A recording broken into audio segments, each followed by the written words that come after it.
la segunda salida de nuestro buen caballero Don Quijote de la Mancha. Estando en esto, comenzó a dar voces Don Quijote, diciendo: Aquí, aquí, valerosos caballeros, aquí es menester mostrar la fuerza de vuestros valerosos brazos, que los cortesanos llevan lo mejor del torneo.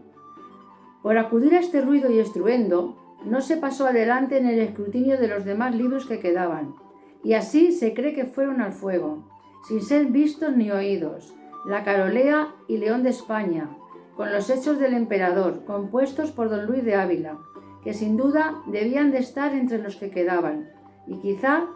si el cura los viera, no pasaran por tan rigurosa sentencia. Cuando llegaron a Don Quijote, ya él estaba levantado de la cama, y proseguía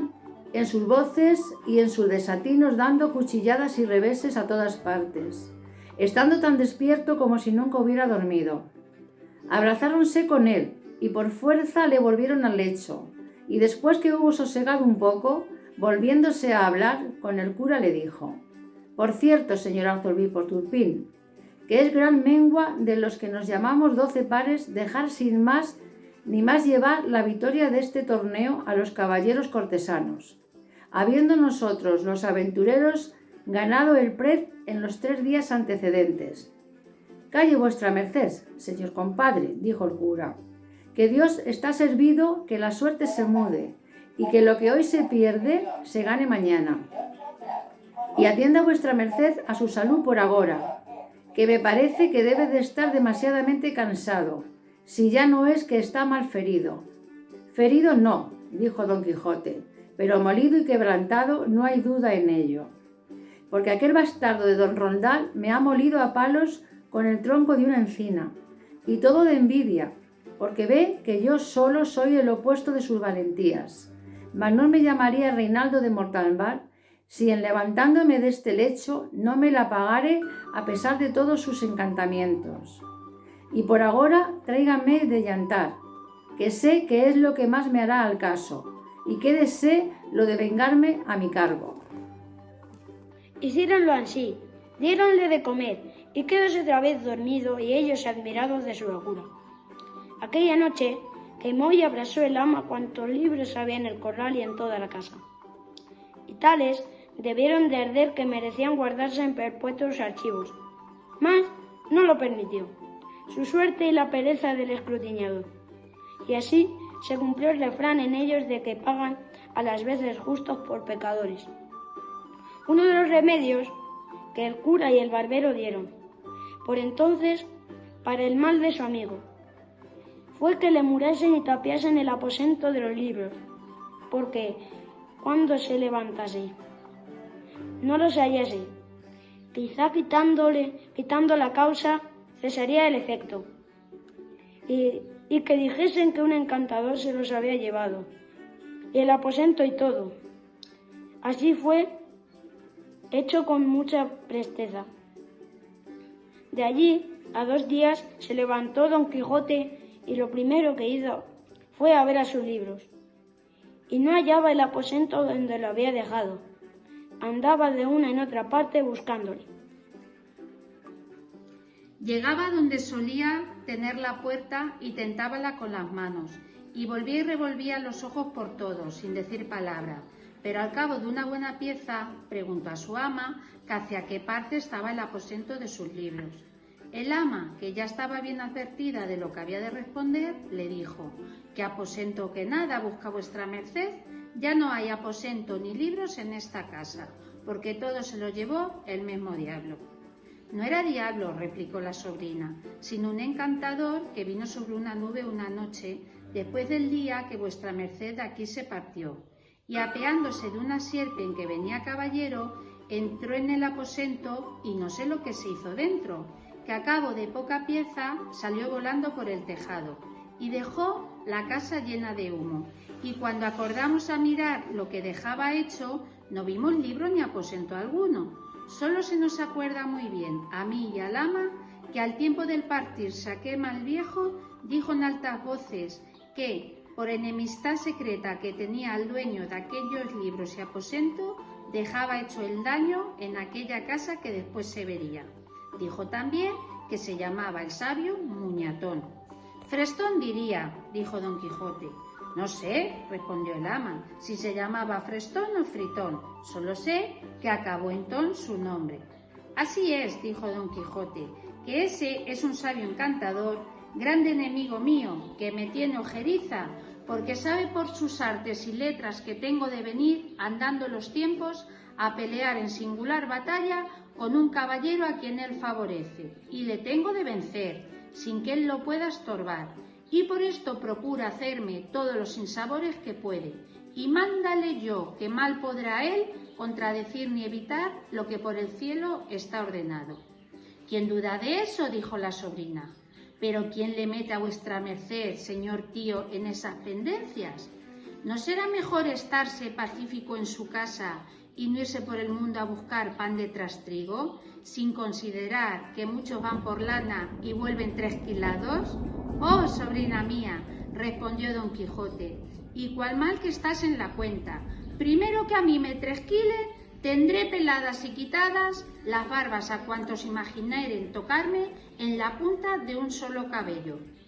No quisieron las dos replicarle más, porque vieron que se le encendía la cólera. No quisieron las dos replicarle más,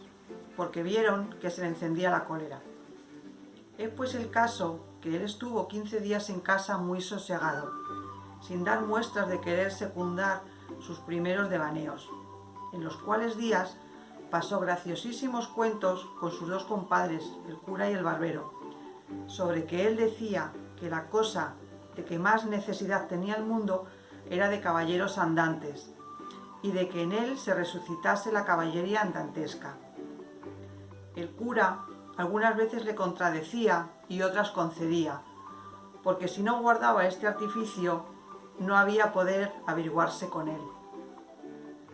En este tiempo solicitó Don Quijote a un labrador vecino suyo,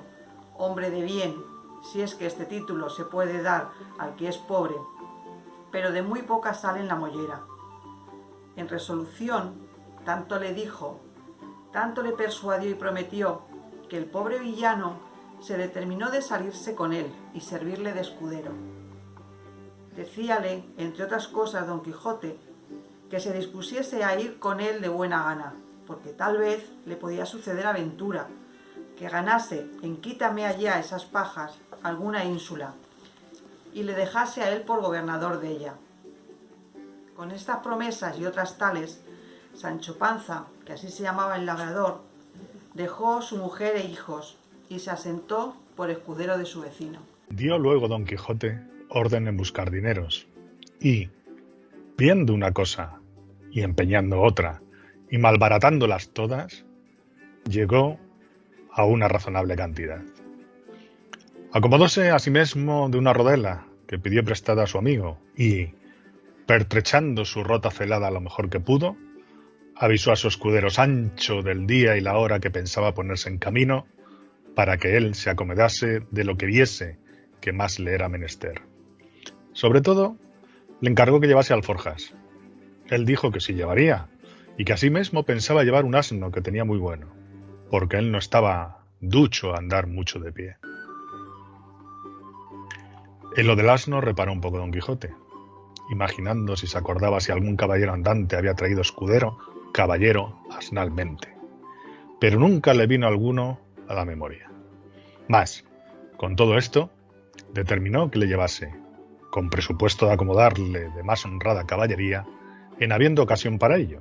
quitándole el caballo al primer descortés caballero que topase. Proveyóse de camisas y de las demás cosas que él pudo, conforme al consejo que el ventero le había dado, todo lo cual y cumplido, sin despedirse Panza de sus hijos y mujer, ni Don Quijote de su ama y sobrina, una noche se salieron del lugar sin que persona los viese, en el cual caminaron tanto que al amanecer se tuvieron por seguros que no los hallarían, aunque los buscasen. Iba Sancho Panza sobre su jumento como un patriarca, con sus alforjas y su bota, y con mucho deseo de verse ya gobernador de la ínsula que su amo le había prometido. Acertó Don Quijote a tomar la misma derrota y camino que él había tomado en su primer viaje, que fue por el campo de Montiel, por el cual caminaba con menos pesadumbre que la vez pasada, porque por ser la hora de la mañana y herirles a soslayo, rayos del sol, no le fatigaban. Dijo en esto Sancho Panza a su amo: «Mire vuestra merced, señor caballero andante, que no se le olvide lo que de la ínsula me tiene prometido, que yo la sabré gobernar, por grande que sea». Sancho Panza, que fue costumbre muy usada de los caballeros andantes antiguos hacer gobernadores a sus escuderos, de las ínsulas o reinos que ganaban. Y si yo tengo determinado de que por mí no falte tan agradecida usanza, antes pienso aventajarme en ella, porque ellos, algunas veces, y quizás las más, esperaban a que sus escuderos fuesen viejos, y después de hartos de servir y de llevar malos días y peores noches, le daban algún título de conde, o por lo mucho de marqués, de algún valle o provincia de poco más a menos. Pero tú, si vives y yo vivo, bien podría ser que antes de 6 días ganase yo tal reino, que tuviese otros a él adherentes, que viniesen de molde para coronarte por rey de uno de ellos, y no lo tengas a mucho, que cosas y casos acontecen a tales caballeros, por modos tal nunca vistos ni pensados, que son facilidad que te podría dar aún más de lo que te prometo. De esa manera respondió Sancho Panza: y si yo fuese rey por algún milagro de los que vuestra merced dice, por lo menos Juana Gutiérrez de mi oíslo vendría a ser reina y mis hijos infantes. Pues, ¿quién lo duda?, respondió Don Quijote. Yo lo dudo, replicó Sancho Panza, porque tengo para mí que aunque lloviese Dios reinos sobre la tierra, ninguno asentaría bien sobre la cabeza de María Gutiérrez. Sepa, señor, que no vale 2 maravedís para reina. Condesa le caerá mejor, y a un Dios y ayuda. Encomiéndalo tú a Dios, Sancho, respondió Don Quijote, que él le dará lo que más le convenga, pero no apoques tu ánimo tanto que te venga a contentar con menos que con ser adelantado. No lo haré, señor mío, respondió Sancho, y más teniendo tan principal amo en vuestra merced, que me sabrá dar todo aquello que me esté bien y yo pueda llevar. Capítulo 8. Del buen suceso que el valeroso Don Quijote tuvo la espantable y jamás imaginada aventura de los molinos de viento, con otros sucesos dignos de feliz recordación. En esto descubrieron 30 o 40 molinos de viento que hay en aquel campo, y así como Don Quijote los vio, dijo a su escudero: la aventura va guiando nuestras cosas mejor de lo que acertáramos a desear, porque ves allí, amigo Sancho Panza, donde se descubren 30 o poco más desaforados gigantes, con quien pienso hacer batalla y quitarles a todos las vidas, con cuyos despojos comenzaremos a enriquecer. Que esta es buena guerra, y es gran servicio de Dios quitar tan mala simiente de sobre la faz de la tierra. ¡Qué gigantes!, dijo Sancho Panza. Aquellos que allí ves, respondió su amo, de los brazos largos, que los suelen tener algunos de casi 2 leguas. Mire vuestra merced, respondió Sancho, que aquellos que allí se parecen no son gigantes, sino molinos de viento, y lo que en ellos parecen brazos son las aspas, que volteadas del viento hacen andar la piedra del molino. Bien parece, respondió Don Quijote, que no estás cursado en esto de las aventuras. Ellos son gigantes, y si tienes miedo, quítate de ahí y ponte en oración en el espacio que yo voy a entrar con ellos en fiera y desigual batalla. Y diciendo esto, dio de espuelas a su caballo Rocinante, sin atender a las voces que su escudero Sancho le daba, advirtiéndole que sin duda alguna eran molinos de viento, y no gigantes, aquellos que iba a cometer. Pero él iba tan puesto en que eran gigantes que ni oía las voces de su escudero Sancho, ni echaba de ver, aunque estaba ya bien cerca, lo que eran. Antes iba diciendo en voces altas: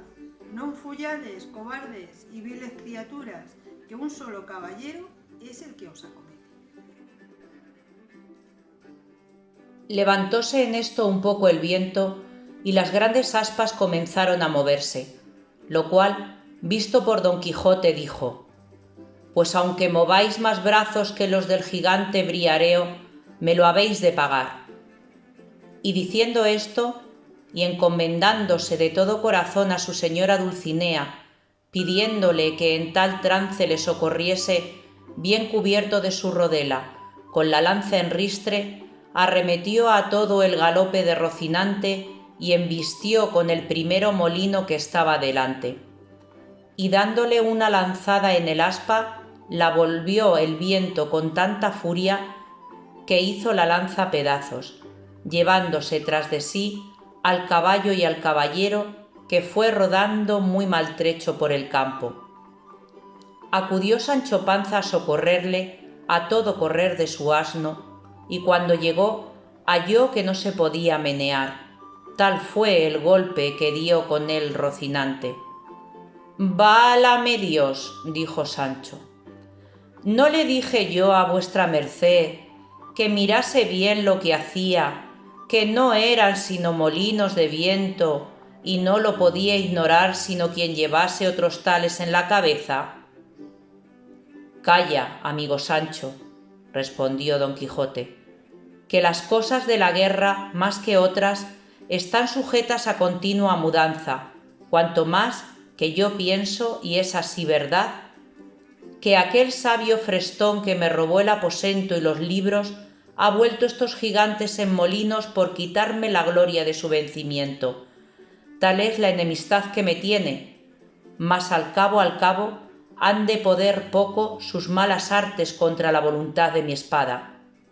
«Dios lo haga como puede», respondió Sancho Panza. Y, ayudándole a levantar, tornó a subir sobre Rocinante, que medio despaldado estaba. Y hablando en la pasada aventura, siguieron el camino del Puerto Lápice, porque allí decía don Quijote que no era posible dejar de hallarse muchas y diversas aventuras, por ser lugar muy pasajero, sino que iba muy pesaroso, por haberle faltado la lanza, y diciéndoselo a su escudero, le dijo: «Yo me acuerdo haber leído que un caballero español llamado Diego Pérez de Vargas, habiéndosele en la batalla roto la espada, desgajó de una encina un pesado ramo o tronco, y con él hizo tales cosas aquel día y machacó tantos moros que le quedó por sobrenombre Machuco, y así él como sus descendientes se llamaron desde aquel día en adelante Vargas y Machuco. Hete dicho esto porque de la primera encina o roble que se me depare pienso desgajar otro tronco, tal y tan bueno como aquel que me imagino, y pienso hacer con él tales hazañas que tú te tengas por bien afortunado de haber merecido venir a vellas, y a ser testigo de cosas que apenas podrán ser creídas». «A la mano de Dios», dijo Sancho, «yo lo creo todo así como vuestra merced lo dice, pero enderécese un poco, que parece que va de medio lado, y debe ser del molimiento de la caída». «Así es la verdad», respondió don Quijote, «y si no me quejo del dolor es porque no es dado a los caballeros andantes quejarse de herida alguna, aunque se les salgan las tripas por ella». «Si eso es así, no tengo yo que replicar», respondió Sancho, «pero ¿sabe Dios si yo me holgara que vuestra merced se quejara cuando alguna cosa le doliera? De mí sé decir que me he de quejar del más pequeño dolor que tenga, si ya no se entiende también con los escuderos de los caballeros andantes eso del que no quejarse». De reír don Quijote de la simplicidad de su escudero, y así le declaró que podía muy bien quejarse como y cuando quisiese, sin gana o con ella, que hasta entonces no había leído cosa en contrario en la orden de caballería.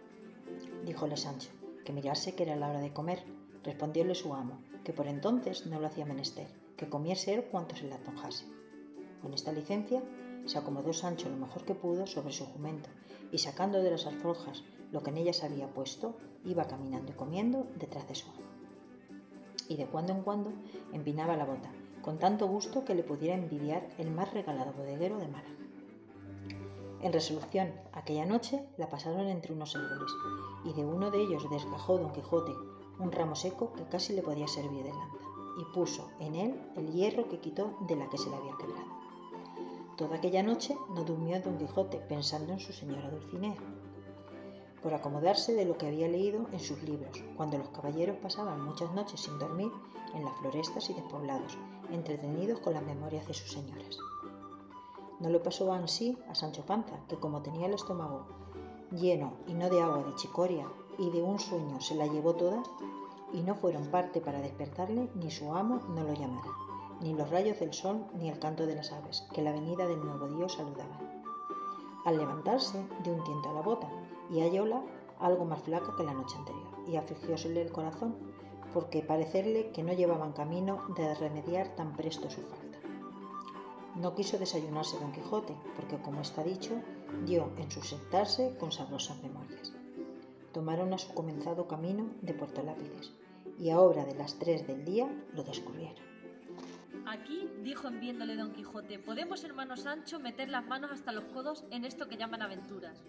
Mas advierte que, aunque me veas en los mayores peligros del mundo, no has de poner mano a tu espada para defenderme, si ya no vieres que los que me ofenden es canalla y gente baja, que en tal caso bien puedes ayudarme. Pero si fueren caballeros, en ninguna manera te es lícito ni concedido por las leyes de caballería que me ayudes hasta que seas armado caballero. Digo que sí lo haré, respondió Sancho, y que guardaré ese precepto también como tal día el domingo. Estando en estas razones, asomaron por el camino 2 frailes de la orden de San Benito, caballeros sobre 2 dromedarios, que no eran más pequeñas 2 mulas que en que venían. Traían sus antojos de camino y sus quitasoles. Detrás de ellos venía un coche, con 4 o 5 de a caballo que le acompañaban, y 2 mozos de mula a pie. Venía en el coche, como después se supo, una señora vizcaína, que iba a Sevilla, donde estaba su marido, que pasaba las Indias con muy honroso cargo. No venían los frailes con ella, aunque iban en el mismo camino, mas apenas las divisó Don Quijote cuando dijo a su escudero: o yo me engaño, o esta ha de ser la más famosa aventura que se haya visto, porque aquellos bultos negros que allí parecen deben de ser, y son sin duda, algunos encantadores que llevan hurtada alguna princesa en aquel coche. Y es menester deshacer este tuerto a todo mi poderío. Peor será esto que los molinos de viento, dijo Sancho. Mire, señor, que aquellos son frailes de San Benito, y el coche debe de ser de alguna gente pasajera. Mire que digo, mire bien lo que hace, no sea el diablo que le engañe. Ya te he dicho, Sancho, respondió Don Quijote, que sabes poco de achaque y de aventuras. Lo que yo digo es verdad, y ahora lo verás. Diciendo esto, se adelantó y se puso en mitad del camino, por donde los frailes venían, y en voz alta dijo: gente endiblada y descomunal, dejad luego al punto las altas princesas que en ese coche lleváis forzadas. Si no, aparejaos a recibir vuestra muerte pro castigo de vuestras malas obras. Señor caballero, nosotros no somos endiablados ni desmolados,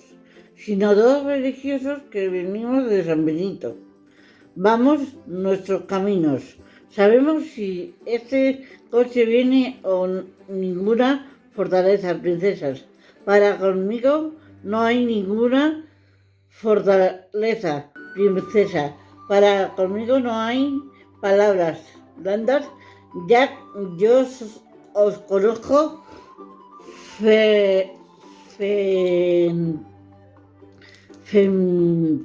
fertilidad canalla, dijo Don Quijote, sin apresar más respuestas. Picó Rocinante en la lanza, dijo: baja, arremetiendo contra el primer fraile, con tanta furia que demandó. Así fue que así él fijare el hubiera venir al suelo mal agrado, y su mal ferido si no callara. El segundo religioso vio de modo que trataba con su compañero. Puso las piernas sobre el castillo y corría más que correr por aquellas campañas más que los ligeros que el mismo viento. Sancho Panza, que vio en el suelo al fraile apeándose ligeramente de su asno, arremetió a él y comenzó a quitar los hábitos. Llegaron en esto dos mozos de los frailes, preguntándole que por qué lo desnudaba. Respondió Sancho que aquello le tocaba a él legítimamente como despojos de la batalla que su señor Don Quijote había ganado. Los mozos, que no sabían de burlas ni entendían aquello de despojos ni batallas, viendo que ya Don Quijote estaba desviado de allí, hablando con los que en el coche venían, arremetieron con Sancho y dieron con él en el suelo, y sin dejar pelo en las barbas, le molieron a coces y le dejaron tendido en el suelo, sin aliento ni sentido, y sin detenerse un punto, tornó a subir el fraile, todo temeroso y acobardado, y sin color en el rostro, y cuando se vio a caballo, picó tras su compañero, que un buen espacio de allí le estaba aguardando, y esperando en que paraba aquel sobresalto, y sin querer aguardar el fin de todo aquel comenzado suceso, siguieron su camino, haciéndose más cruces que si llevaran el diablo a espaldas. Don Quijote estaba, como se ha dicho, hablando con la señora del coche, diciéndole: la vuestra fermosura, señora mía, puede facer de su persona lo más que le viniese en talante, porque ya la soberbia de vuestros robadores yace por el suelo, derribada por este mi fuerte brazo, y porque no penséis por saber el nombre de vuestro libertador. Sabed que yo me llamo Don Quijote de la Mancha, caballero andante y aventurero, y cautivo de la sin par y hermosa doña Dulcinea del Toboso, y en pago del beneficio que de mí habéis recibido, no quiero otra cosa sino que volváis al Toboso, y que de mi parte os presentéis ante esta señora y le digáis lo que por vuestra libertad he hecho. Todo esto que Don Quijote decía, escuchaba un escudero de lo del coche acompañaban, que era vizcaíno, el cual, viéndolo, no quería dejar pasar el coche adelante, sino que decía que luego había de dar la vuelta al Toboso. Se fue para Don Quijote y, asiéndole de la lanza, le dijo, en mala lengua castellana y peor vizcaína, de esta manera: anda, caballero, que mal andes, por el Dios te crióme, que si no dejas el coche, así te matas como está ahí vizcaíno. A lo cual replicó el vizcaíno: yo no, caballero. Juro a Dios tan mientes como cristiano. Si lanzas rojas y espadas sacas, el agua cuan presto verás que al gato llevas. Vizcaíno por tierra, hidalgo por mar, hidalgo por el diablo, y mientes que miras si otra dices cosa. Ahora lo veredes, dijo Agrajes, respondió Don Quijote, y arrojando la lanza en el suelo, sacó su espada y embrazó su rodela, y arremetió al vizcaíno con determinación de quitarle la vida. El vizcaíno que así le vio venir, aunque quisiera apearse de la mula, que por ser de las malas de alquiler no había que fiar en ella, no pudo hacer otra cosa sino sacar su espada, pero avínole bien que se halló junto al coche, de donde pudo tomar una almohada que le sirvió de escudo, y luego se fueron el uno para el otro como si fueran dos mortales enemigos. La demás gente quisiera ponerlos en paz, mas no pudo, porque decía el vizcaíno en sus mal trabadas razones que si no le dejaban acabar su batalla, que él mismo había de matar a su ama y a toda la gente que se lo estorbase. La señora del coche, admirada y temerosa de lo que veía, hizo al cochero que se desviase de allí algún poco, y desde lejos se puso a mirar la rigurosa contienda, en el discurso de la cual dio el vizcaíno una gran cuchillada a Don Quijote encima de un hombro, por encima de la rodela, que a dársela sin defensa le abriera hasta la cintura. Don Quijote, que sintió la pesadumbre de aquel desaforado golpe, dio una gran voz diciendo: «Oh, señora de mi alma, Dulcinea, flor de la fermosura, socorred a este vuestro caballero, que por satisfacer a la vuestra mucha bondad, en este riguroso trance se halla. El decir esto, y el apretar de espada, y el cubrirse bien de su rodela, y el arremeter al vizcaíno, todo fue en un tiempo, llevado a determinación de aventurarlo, todo a la de un golpe solo. El vizcaíno, que así le vio venir contra él, bien atendió de su denuedo y de su coraje, y determinó de hacer lo mismo que Don Quijote, y así la guardó bien cubierto en su almohada, sin poder rodear la mula a una ni a otra parte, que ya de puro cansado y no hecha semejantes niñerías, no podía dar un paso. Venía pues, como se ha dicho, Don Quijote contra el cauto vizcaíno,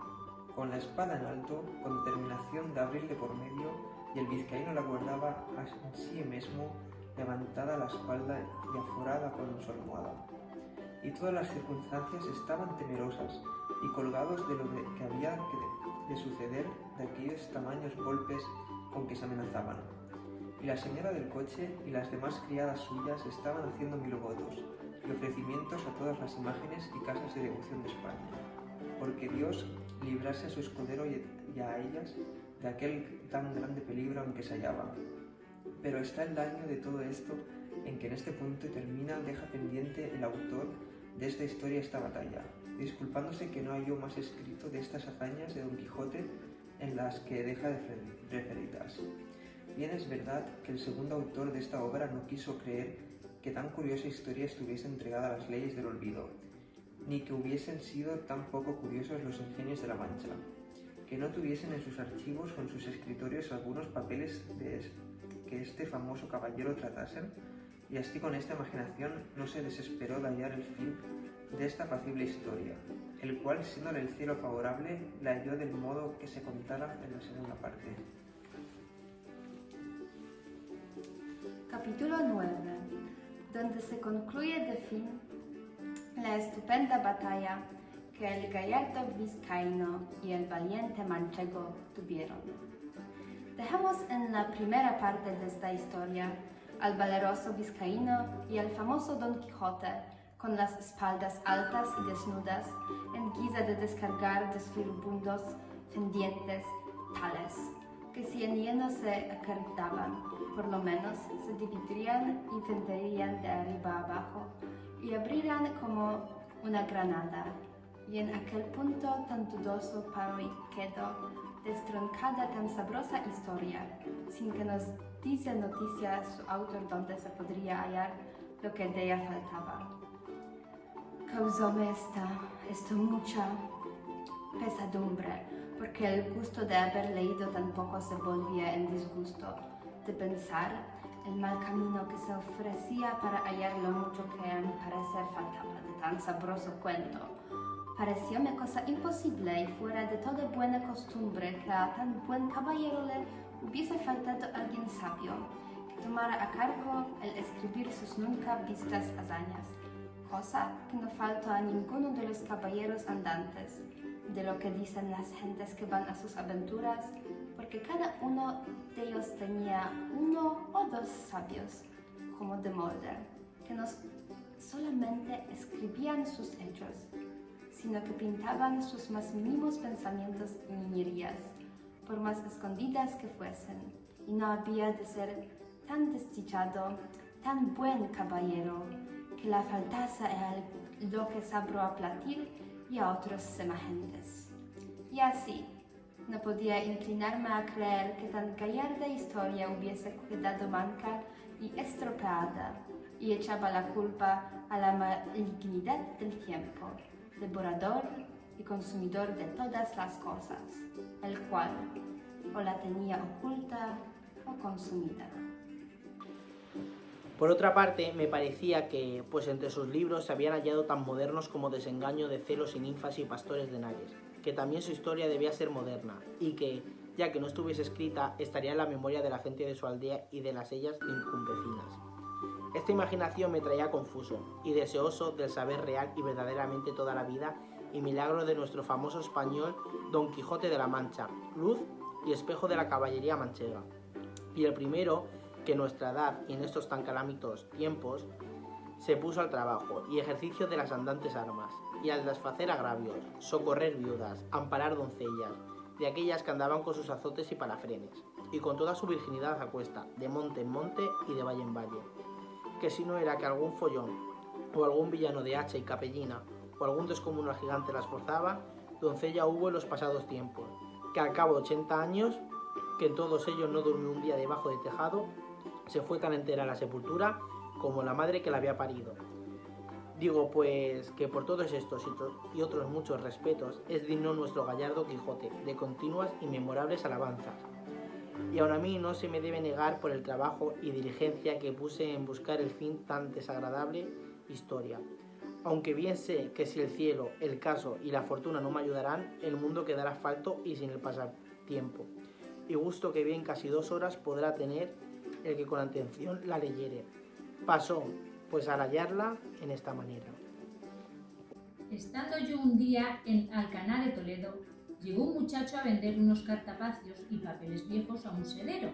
Y como yo soy aficionado a leer, aunque sean los papeles rotos de las calles, llevado de esta mi natural inclinación, tomé un cartapacio de los que el muchacho vendía y vile con caracteres que conocí ser arábigos. Y puesto que aunque los conocía, no los sabía leer, anduve mirando si parecía por allí algún morisco aljamiado que los leyese. Y no fue muy dificultoso hallar intérprete semejante, pues aunque le buscara de otra mejor y más antigua lengua, le hallara. En fin, la suerte me deparó uno, que, diciéndole mi deseo y poniéndole el libro en las manos, la abrió por medio y leyendo un poco en él, se comenzó a reír.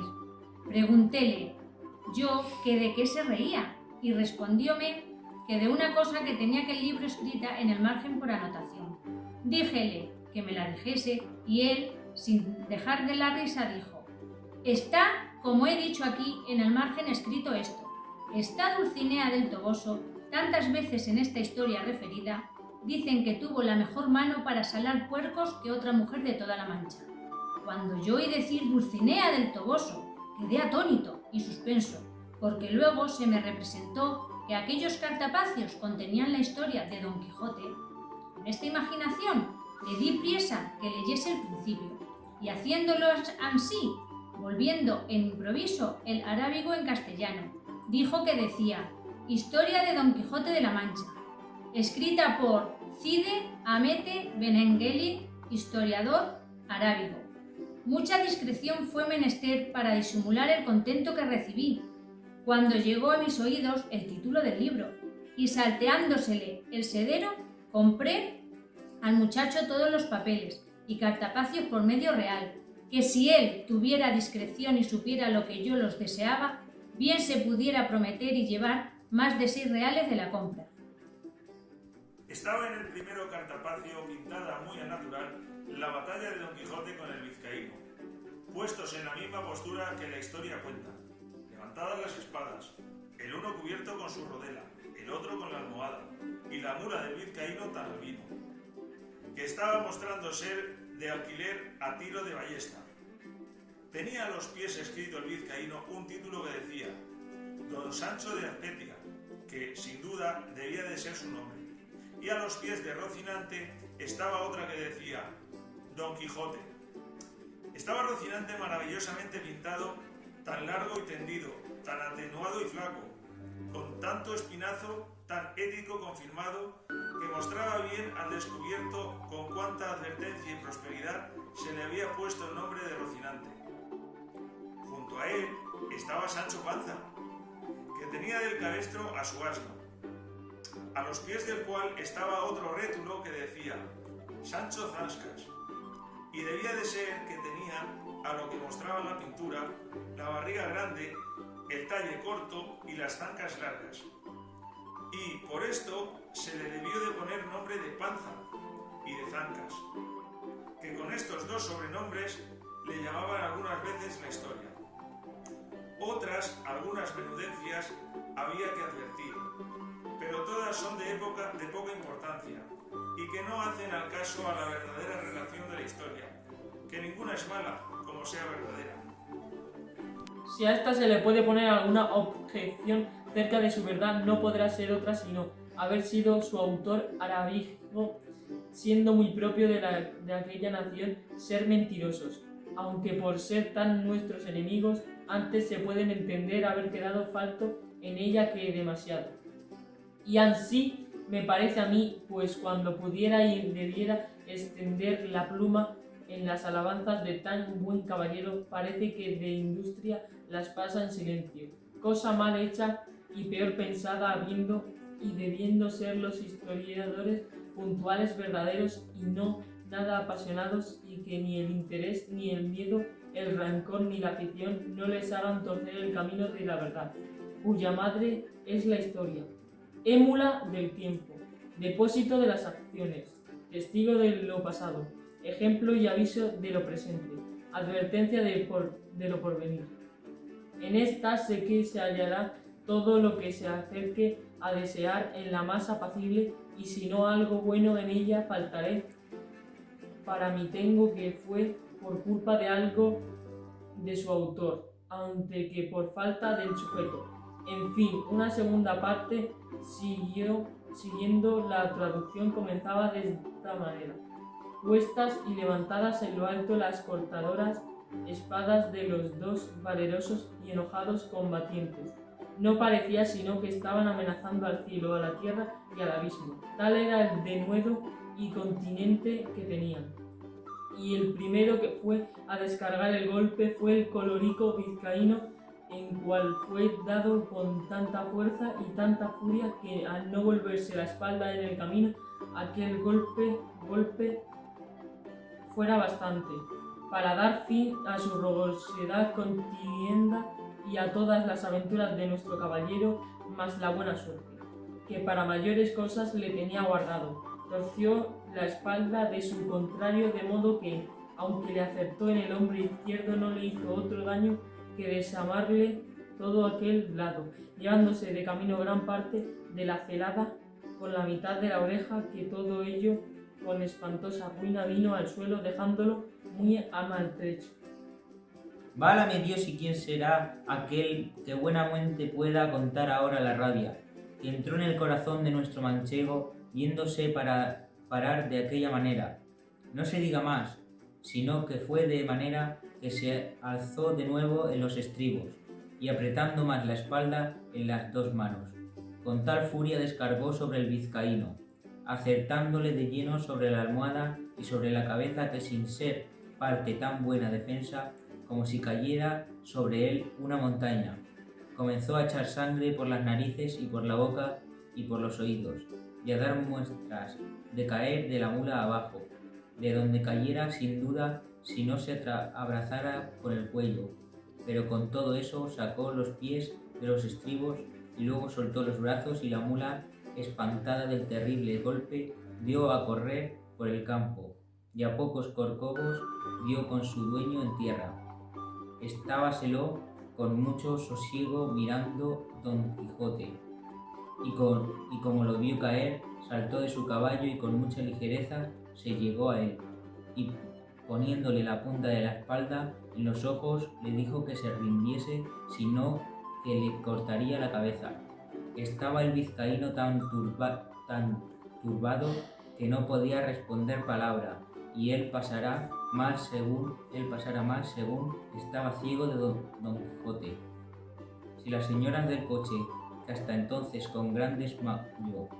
habían mirado la pendencia, no fueran a donde estaba y le pidieran con mucho encarecimiento les hiciese tan gran merced y favor de perdonar la vida a aquel su escudero,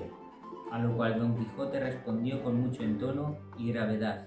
por cierto, fermosas señoras, yo soy muy contento de hacer lo que me pedís, mas ha de ser con una condición y concierto, y es que este caballero me ha de prometer de ir al lugar del Toboso